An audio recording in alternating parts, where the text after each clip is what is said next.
Hi everyone, आज ये 10 अगस्त 2026 के इम्पोर्टेंट करंट अफेयर को डिस्कस करते हैं। So let's get started without any further delay. प्रश्न संख्या 1 से स्टार्ट करते हैं। यूपीआई लेन देन पर मर्चेंट डिस्काउंट रेट को लेकर के वर्तमान में चर्चा और चिंता का मुख्य कारण क्या है? तो सरकार ने 2020 से यूपीआई और रुपे डेबिट कार्ड पर मर्चेंट डिस्काउंट रेट को शून्य कर दिया है, लेकिन हाल ही में taxation and other law amendment bill 2026 में संसद में पेश किया गया है। यह बिल सरकार को यह तय करने की शक्ति देता है कि किस लेन देन पर मर्चेंट डिस्काउंट रेट लागू होगा, जिससे उपयोगकर्ताओं में डर है कि यूपीआई लेन देन पे शुल्क लग सकता है। बात करते हैं मर्चेंट डिस्काउंट रेट के 4 घटक की बात करते हैं तो interchange fees, processing charge, network fees, सरकार को दिए जाने वाला जीएसटी जो है, ये एमडीआर के 4 घटक हैं। संसदीय सिफारिश की बात करते हैं तो एक संसदीय स्थायी समिति और ऑल इंडिया पेमेंट्स काउंसिल ने डिजिटल भुगतान प्रणाली की स्थिरता के लिए यूपीआई पर फिर से मर्चेंट डिस्काउंट रेट लगाने की सिफारिश करी है। इसके प्रभाव की बात करते हैं। यदि मर्चेंट डिस्काउंट रेट लागू होता है तो व्यापारी उसका बोझ ग्राहकों पर डाल सकते हैं, जिससे लोग फिर से नगद लेन देन की ओर मोड़ सकते हैं। इससे अमेरिकी कनेक्शन की बात करते हैं तो अमेरिका ने शिकायत की है कि भारत में यूपीआई को बढ़ावा देने के लिए मर्चेंट डिस्काउंट रेट को ख़त्म करने और वीज़ा और मास्टर कार्ड जैसी अमेरिकी कंपनियों का बाजार में प्रभावित हो रहा है, तो ये भी आपको ध्यान में रखना है। नेक्स्ट क्वेश्चन में आ जाते हैं। हाल ही में चर्चा में राम मक्का समझौता क्या है और इसका क्या महत्व है? तो यह तुर्की, सऊदी अरब और पाकिस्तान के बीच में ट्राइलेटरल रक्षा समझौता है।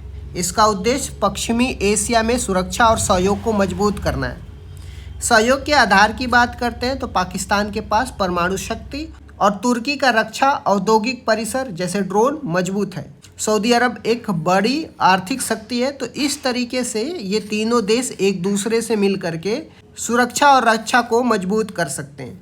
इसमें सुरक्षा की चिंता की बात करते हैं तो सऊदी अरब ने हाल ही के वर्षों में ईरान और उसके सहयोगियों द्वारा किए गए हमलों के कारण अपनी सुरक्षा को लेकर के चिंता जताई, जिसके कारण यह गठबंधन और महत्वपूर्ण हो गया है। बात करते हैं नेटो कनेक्शन की, तो नॉर्थ एटलांटिक ट्रेटी ऑर्गेनाइजेशन इसका फुल फॉर्म है। तुर्की जो है नेटो का सदस्य है, जबकि पाकिस्तान और सऊदी अरब नेटो के सदस्य नहीं है, तो ये भी आपको ध्यान में रखना है। नेक्स्ट क्वेश्चन में आते हैं। सुप्रीम कोर्ट ने न्यायिक निर्णयों में सुधार के लिए अपनी हैंडबुक में क्या बदलाव किए? तो सुप्रीम कोर्ट ने अपनी हैंडबुक ऑन कम्बेटिंग जेंडर स्टीरियोटाइप्स को अपडेट और संशोधित किया है।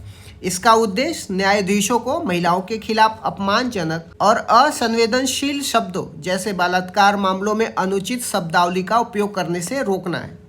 हैंडबुक का उद्देश्य यह सुनिश्चित करना है कि न्यायिक भाषा लैंगिक रूप से संवेदनशील हो और समाज के अन्य वर्ग जैसे LGBTQ समुदाय के लिए भी उचित शब्दों का प्रयोग किया जाए। अदालत का मानना है कि न्यायाधीश द्वारा इस्तेमाल किए गए शब्द आम आदमी द्वारा अपनाए जाते हैं, इसलिए उनका संवेदनशील होना बहुत जरूरी है। नेक्स्ट क्वेश्चन में आते हैं। अमेरिका ने भारत पर 100% टैरिफ लगाने का प्रस्ताव क्यों दिया है? तो अमेरिकी सीनेट ने एक बिल प्रस्तावित की है जो रूस से कच्चा तेल खरीदने वाले शीर्ष 5 देशों पे 100% टैरिफ लगाने का अधिकार राष्ट्रपति को देता है। भारत वर्तमान में रूस से भारी मात्रा में तेल खरीद रहा है, जिससे यह दायरे में आ सकता है। इसके उद्देश्य की बात करते हैं तो अमेरिका इस कदम के जरिए रूस की आय के स्रोत को बंद करना चाहता है, ताकि यह यूक्रेन पर हमले बंद करने के लिए मजबूर हो जाए। सेक्शन 301 की बात करते हैं तो इसके अतिरिक्त अमेरिका ने भारत के कुछ निर्यातों पर पहले 10% टैरिफ की घोषणा की है। नेक्स्ट क्वेश्चन में आ जाते हैं। जम्मू कश्मीर में नई केंद्रीय क्षेत्र योजना के अब तक क्या परिणाम रहे?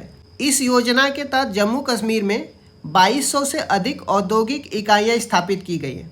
संसदीय स्थायी समिति की रिपोर्ट के अनुसार इनमें से 90% इकाइयाँ स्थानीय लोगों के स्वामित्व में हैं, तो ये भी आपको ध्यान में रखना है। योजना की बजट की बात करते हैं तो 28,000 करोड़ से अधिक आवंटन और इसे 1 दशक से अधिक समय के लिए लागू किया गया है। इसके कुछ 4 मुख्य घटक हैं, तो ये भी आपको ध्यान में रखना है, जैसे पूंजी निवेश प्रोत्साहन, पूंजी ब्याज संवेदनशील, जीएसटी लिंक प्रोत्साहन और कार्यशील पूंजी ब्याज संवेशन है। नेक्स्ट क्वेश्चन में आते हैं, भारत में डेटा सेंटर की स्थापना से जुड़ी नई पर्यावरणीय चुनौतियां क्या हैं। तो डेटा सेंटर के सर्वरों को 24/7 ठंडा रखने के लिए भारी मात्रा में पानी की आवश्यकता होती है। एक अनुमान के अनुसार चैट जीपीटी से केवल 30 से 40 बार बात करने में लगभग आधा लीटर पानी खर्च हो जाता है। बात करते हैं टोला अधिनियम में छूट की बात करते हैं, तो सरकार ने taxation and other law amendment के तहत नियमों में ढील दी है, जिससे अब विदेशी कंपनियां भारत में डेटा सेंटर लीज पर लेकर सीधे संचालित कर सकती है। इसमें चिंता की बात करते हैं तो भारत के कई शहरों में पानी की कमी है। ऐसे में डेटा सेंटर द्वारा पानी की भारी खपत स्थानीय निवासियों के लिए संकट पैदा कर सकती है। नेक्स्ट क्वेश्चन में आते हैं, वैश्विक समुद्री क्षेत्र में भारतीय नाविकों की वर्तमान स्थिति क्या है। तो भारत अब दुनिया का सबसे बड़ा नाविक आपूर्तिकर्ता बन गया है, जिससे इस मामले में चीन को पीछे छोड़ दिया है। हिस्सेदारी की बात करते हैं तो वैश्विक स्तर पर कुल नाविकों में भारत की हिस्सेदारी अब 12% से अधिक है, जो 2015 में केवल 5% थी। शीर्ष देश की बात करते हैं जो सी फेयर प्रोवाइड करते हैं, जैसे फिलीपींस अभी भी दुनिया का सबसे बड़ा नाविक आपूर्तिकर्ता देश है। आ जाते हैं कुछ इंपॉर्टेंट महत्वपूर्ण पॉइंट की बात करते हैं। जिनेवा को मोर के उपहार की बात करते हैं तो भारत ने 45 वर्षों के बाद जिनेवा स्थित संयुक्त राष्ट्र कार्यालय को 5 मोर, जिसमें 4 नीले और 1 सफ़ेद उपहार दिए। मोर को 1963 में राष्ट्रीय पक्षी घोषित किया गया था, तो ये भी आपको ध्यान में रखना है। मणिपुर राजमार्ग की बात करते हैं तो शांति और सामान्य स्थिति बहाल करने के लिए मणिपुर के मुख्यमंत्री ने महीनों से बंद पड़े राष्ट्रीय राजमार्ग जैसे NH2 को फिर से खोलने की घोषणा करी है।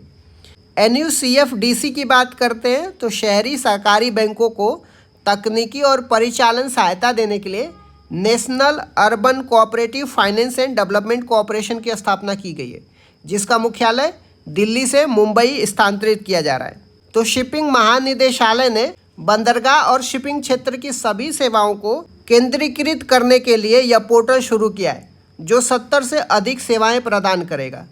इस तरीके से मैंने कुछ इंपॉर्टेंट करंट अफेयर को डिस्कस कर दिया। Thank you so much guys, keep loving, keep supporting, bye bye, see you.